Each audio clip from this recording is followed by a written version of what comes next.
Okay, we're going to make the top of the F-bomb, but I'm going to make this very, let me do a bit of a long tail. Let's make a slip knot. I'm going to make this pretty flexible, so you can do this however you like.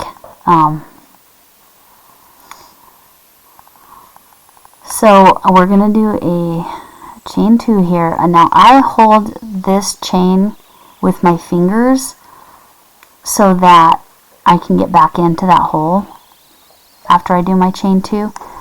So then again, I'm holding that open, so I'm going to yarn over and go into that loop, and then I'm going to yarn over and pull through, and I'm going to yarn over, I'm sorry, I yarn undered, I'm going to pull through 1. Okay, this is different. So I'm creating a chain there, and then I'm going to yarn over, pull through 2, yarn over, pull through 2. So I've created a chain and a double crochet. I'm going to yarn over again. I'm going to go find that chain. So there's 2 loops. So I'm going in the V. Sorry, it split a little. I think it's good now. Alright, and I'm going to pull through, yarn over, pull through 1. Now I'm going to hold that stitch because that's my chain that I'm going to need to go into later. Now notice I still have 3 loops. So I'm going to yarn over, go through 2, yarn over, pull through 2, and now I've got 2 double crochets plus a chain, so foundation chain. So yarn over, go in the chain that we created, and then, sorry about my phone, yarn over, go through 1 loop, grab that so you know where it is for when you're going to go back into it, yarn over, pull through 2, yarn over, pull through 2. So we now have 3. I'm going to yarn over, go through there. Again, when I yarn over here, I'm only going to come through 1, and then I'm going to pinch that stitch. This is how I keep it. When I was first learning foundation chain, I had trouble with that, finding that chain again, so now I just get in the habit of pinching it, and then yarn over, pull through 2, pull through 2. Now I know exactly where I'm going to go next. 1, 2, 3, 4. Camille from Camille's Creations tested this out. I'm going to yarn over, and she did 8. And go through, again, under those 2 loops. Yarn over, pull through 1. Grab that stitch. Yarn over, pull through 2, yarn over, pull through 2. And now 1, 2, 3, 4, 5. She did 8. I'm going to test that and see if I like 8 or if I want to do it differently.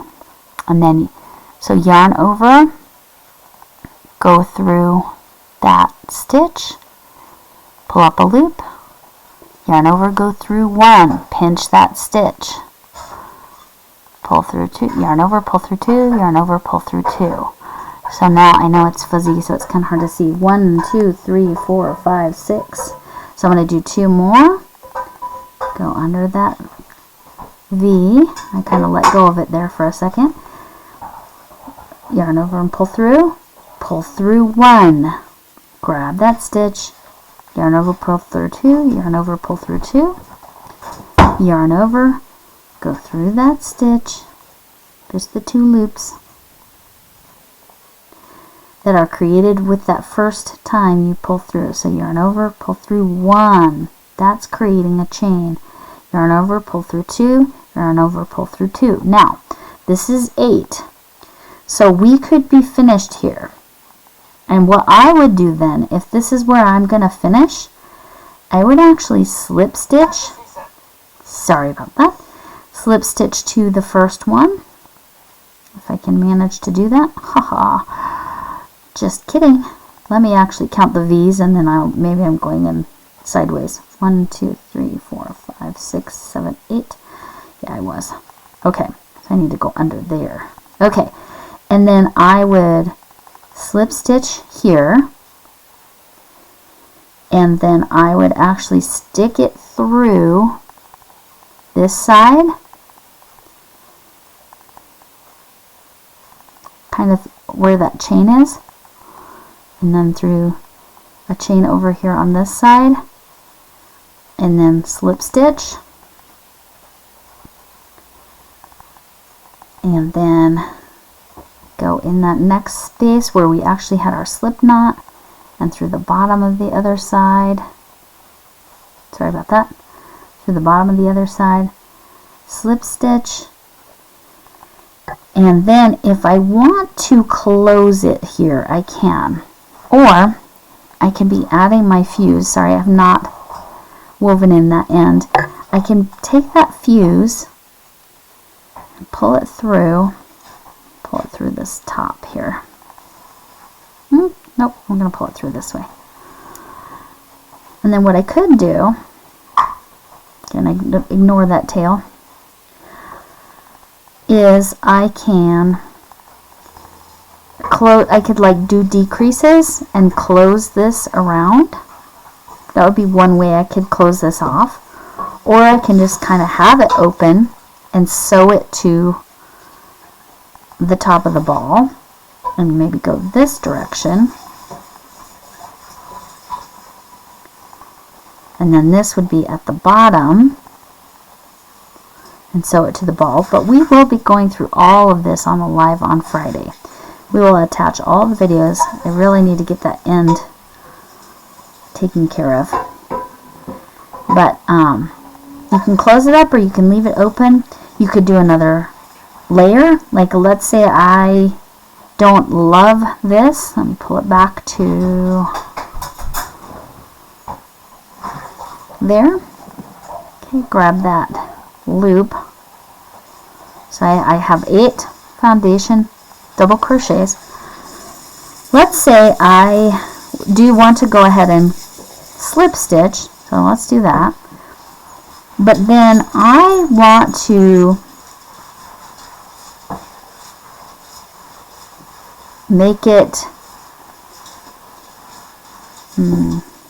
kind of close up. So I chained one and I kind of turned. Now notice it's open there. So I would use that to, in a thread to close that.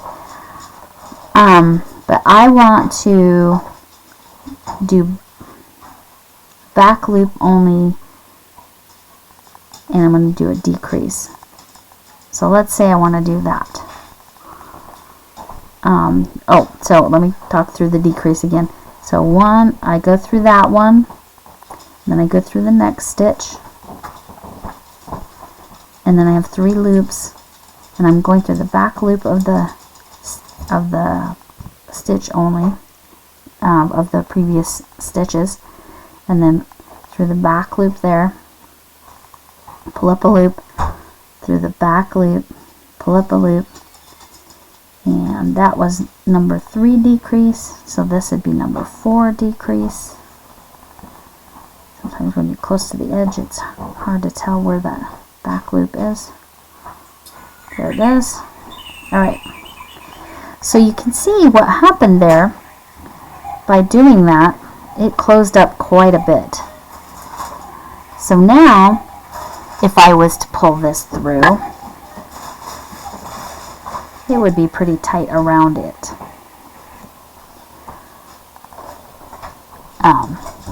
Again, I didn't take, and I'm going to show a different way where you're just having the explosion come out the top here. So if I was going to end here, this is where I would then chain one, and I would actually, because sometimes I am a little bit lazy about grabbing a needle and a yarn needle, and so I will just slip stitch down the side here, and then when I get to the bottom I would do this and I would cut it off, and then that's ready to go, and then I would sew that into the ball. So that's another way we could do that. These are all just different ideas. Now on Friday I will show another idea with fraying the yarn. So if you want the frayed yarn,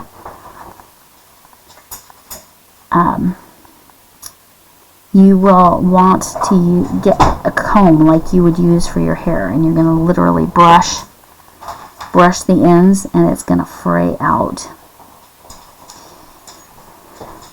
And I pulled too hard, and so this is the one thing about Colorama Halo. Don't frog fast, frog slow, and it frogs just fine. But that was that tutorial. That's how we're going to do the top of the ball, the top of the bomb, the place where the fuse goes, however you want to describe that. And that's it. So that's the fuse, the F, the heart, and then I just pulled out the